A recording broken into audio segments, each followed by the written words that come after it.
Halo semuanya teman-teman. Sudah pada masuk Zoom meeting atau belum? Atau ada yang masih? Oh, sudah semua ya. Oke, oke. Baik. Selamat datang di mata pelajaran desain grafis percetakan.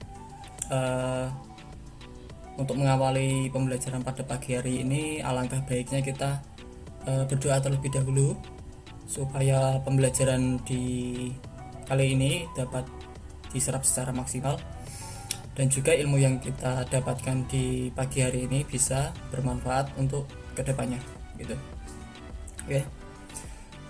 Berdoa menurut ajaran dan keyakinan masing-masing. Berdoa dipersilahkan. Oke, cukup.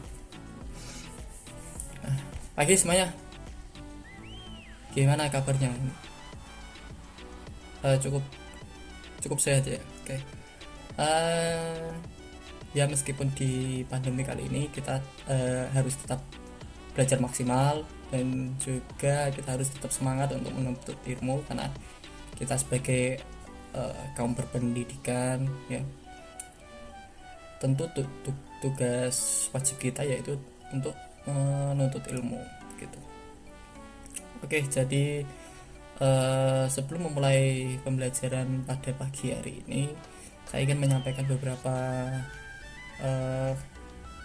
kalimat seperti itu. Meskipun di tengah pandemi ini kita alangkah baiknya tetap di rumah, kemudian jaga kesehatan, jaga keselamatan.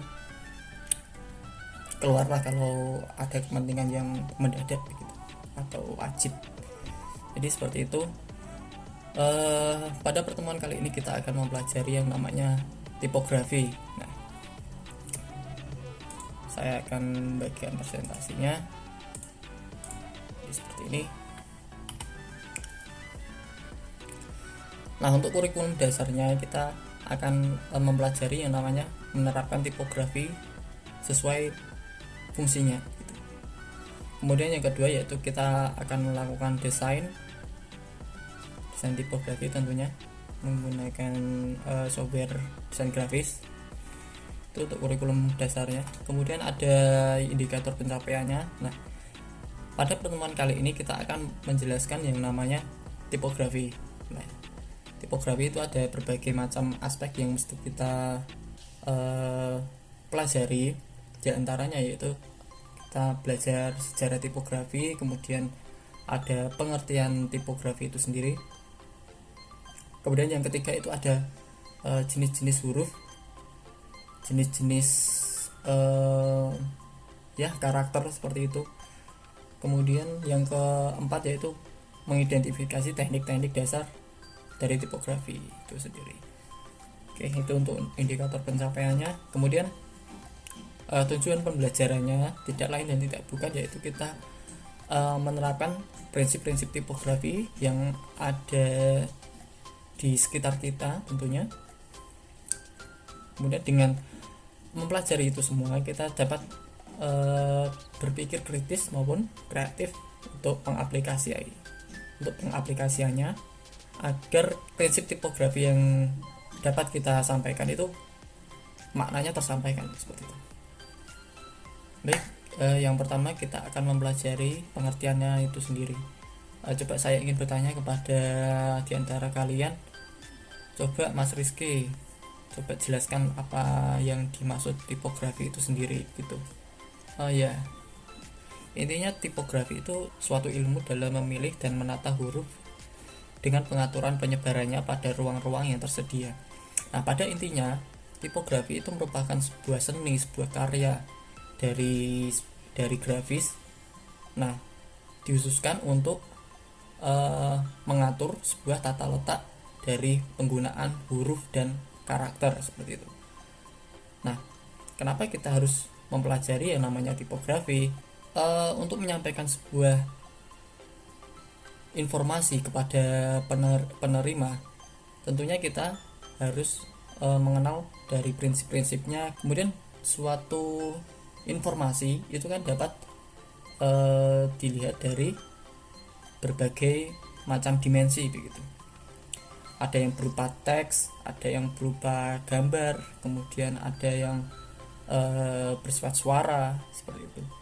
Nah, kemudian di antara ketiga ini itu kan ada yang namanya dari teks ya.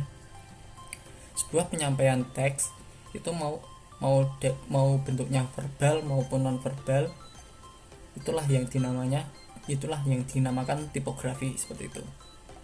Jadi untuk menyampaikan sebuah pesan yang bersifat teks atau bersifat verbal maupun non verbal, itu kita lakukan sebuah bidang yang namanya tipografi, sebuah bidang seni grafis yang namanya tipografi. Nah, ini untuk mengatur dan memilih karakter-karakter yang tepat dalam penyampaiannya seperti itu. Gitu. Cukup dipahami semuanya. Oke. Baik. Kemudian untuk sejarahnya, kemudian di sini dijelaskan bahwa sejarah perkembangan tipografi itu dimulai dari penggunaan piktograf. Jadi pada zaman dahulu itu peradaban manusia itu ditandai dengan adanya tulisan oleh manusia. Nah, itu adalah awal mula sejarah. Pada zaman dahulu sebelum ada tulisan itu dinamakan prasejarah, zaman prasejarah, sebelum manusia mengenal yang namanya tulisan. Ya, di sini dijelaskan bahwa di Mesir berkembang jenis huruf hieratia. Bentuk tulisannya itu namanya hieroglif. Nah, itu berupa sebuah gambar untuk menyampaikan sebuah informasi kepada penerimanya seperti itu. Kemudian kita mengenal yang namanya typeface. Typeface itu apa? Seperti yang kita lihat di contoh, huruf A dari Calibri dan A dari Times New Roman itu kan berbeda. Nah, itulah yang dinamakan typeface. Jadi setiap karakter pada ada jenis-jenis font tertentu itu memiliki karakter yang berbeda-beda seperti itu. Coba saya ingin bertanya kepada Rizal, A dari Calibri sama A dari Times New Roman itu bedanya apa? Boleh. A dari Times New Roman lancip dan ada garis-garisnya di bagian bawah. Oke. Kemudian untuk A kecilnya ada tangkainya begitu ya. Oke, kalau Calibri tidak ada. Oke. Ya, seperti yang dikatakan Rizal itu benar. Jadi setiap typeface atau font itu memiliki karakter yang berbeda-beda seperti itu. Nah, kemudian saya akan menjelaskan beberapa jenis-jenis huruf yang ada dalam tipografi. Yang pertama yaitu serif.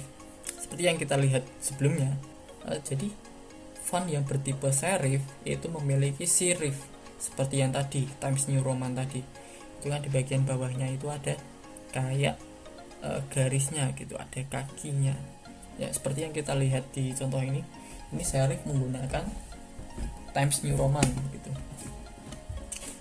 Seperti yang kita lihat di sini ada serifnya di sini ya. Di sini kita lihat ada beberapa sirip ya.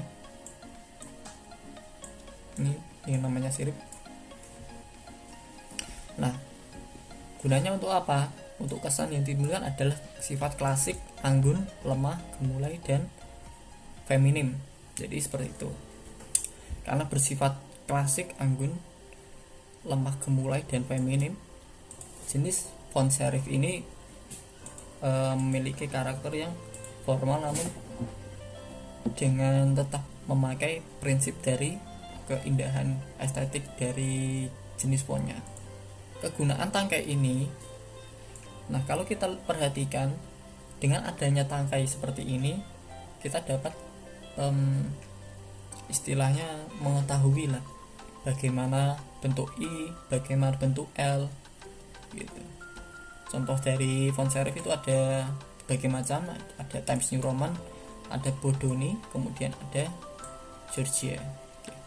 Seperti itu ya penjelasan dari serif. Kemudian yang kedua yaitu sans serif. Coba saya ingin bertanya kepada Mahfud, ya, perbedaan dari sans serif sama serif itu tadi apa?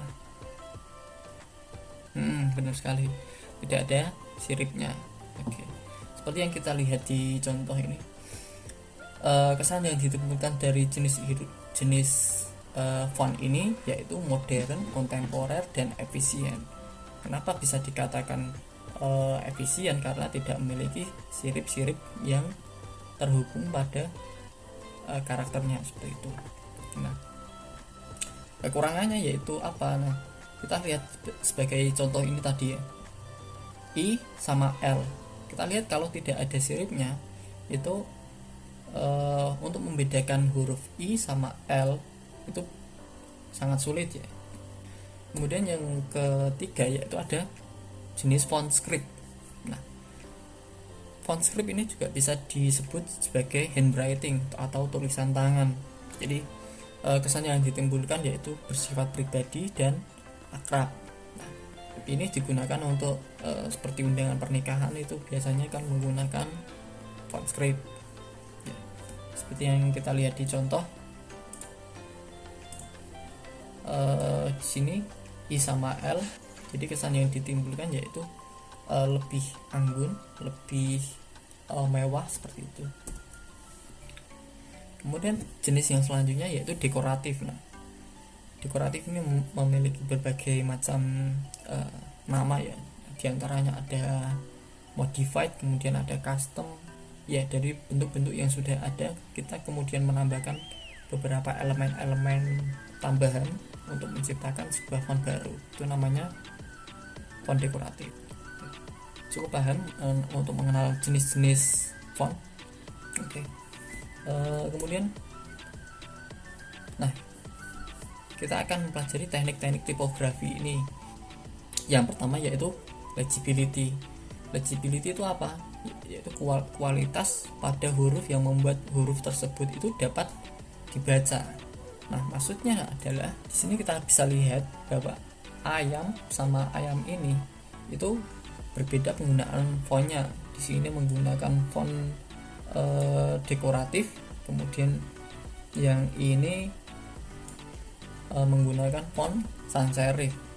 Kita bisa lebih melihat bahwa ayam dengan font sans serif itu bisa lebih terbaca daripada font Old English Text Empty, font dekoratif ini. Kemudian yang kedua yaitu ada readability. Jadi penggunaan huruf dengan memperhatikan hubungannya dengan huruf lain. Nah, seperti yang kita lihat di contoh ini, lilin. Semuanya memiliki font yang sama, namun kalau kita lihat di contoh yang pertama ini, kita bisa lihat bahwa ini seperti apa ini, seperti tulisan uun, karena tidak ada space di antara karakternya seperti itu. Kemudian yang ketiga yaitu ada visibility, kemampuan suatu huruf, kata, kalimat dalam suatu karya komunikasi visual dapat terbaca dalam jarak tertentu. Nah, kalau kita melihat sebuah spanduk, meskipun kita dari jarak jauh, pemilihan font yang baik itu harus tetap terbaca seperti itu. Kemudian yang keempat itu ada clarity. Clarity itu kemampuan huruf-huruf dalam karya desain dapat dibaca dan dimengerti oleh yang dituju. Oke, untuk penjelasan dari tipografi cukup sekian. Ada yang ingin ditanyakan? Baik, saya rasa cukup. Kemudian untuk pertemuan selanjutnya kita akan langsung mempraktekkan bagaimana cara penerapan dari teknik tipografi itu sendiri. Saya akhiri pada pertemuan kali ini. Semoga ilmu yang kita dapatkan pada pagi hari ini lebih bermanfaat, dan saya ucapkan terima kasih yang sudah hadir. Billahi taufiq wal hidayah. Wassalamualaikum warahmatullahi wabarakatuh. Oke, tetap semangat semuanya.